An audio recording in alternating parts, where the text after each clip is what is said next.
E se eu te disser que Peter Pan não é mais um conto de fadas infantil, mas um diagnóstico?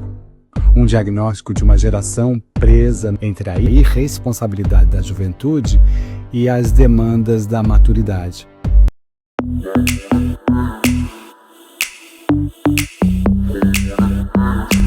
Bem-vindos à Terra do Nunca Digital, onde o tempo parece congelado, decisões são adiadas e a realidade vira algo a ser ignorado com um scroll.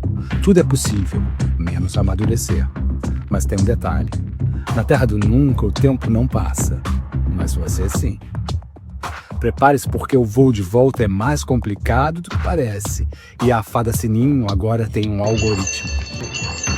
Esse vídeo é uma proposta de um mergulho profundo na psique da geração que se recusa a crescer, mas que, ironicamente, está envelhecendo.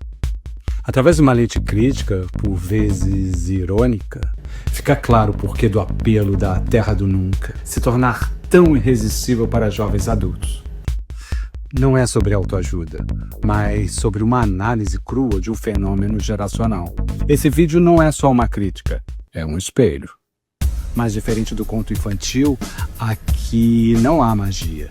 Há algoritmo, anestesia e procrastinação.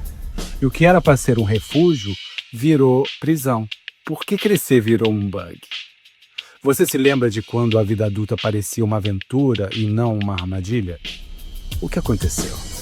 Como chegamos ao ponto em que a vida adulta, com suas responsabilidades, relacionamentos e planejamento financeiro, parece entediante perto do feed infinito de vídeos imbecilizantes?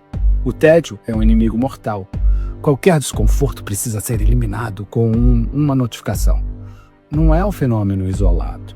É a síndrome de Peter Pan digital, a onipresença das redes sociais e a cultura da gratificação instantânea. Tudo isso nos mantém presos numa adolescência prolongada. Mas cuidado! Cuidado! Toda fantasia tem um vilão.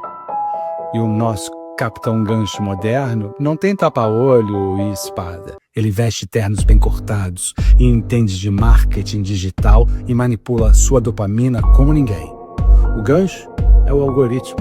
Ele caça você com ganchos de conteúdo, prende sua atenção com anzóis invisíveis e mantém você viciado, distraído, paralisado. Pense na dopamina. Aquele pico de prazer a cada curtida, a cada notificação, a cada vídeo de 15 segundos que rouba sua atenção. O algoritmo é mestre em manter você nesse ciclo. Ele não quer que você cresça, quer que você consuma. Ele quer você superficial, porque na superficialidade somos mais previsíveis. Somos mais previsíveis e rentáveis. Exemplos. Quantas decisões importantes foram adiadas porque depois eu vejo e esse depois nunca chegou?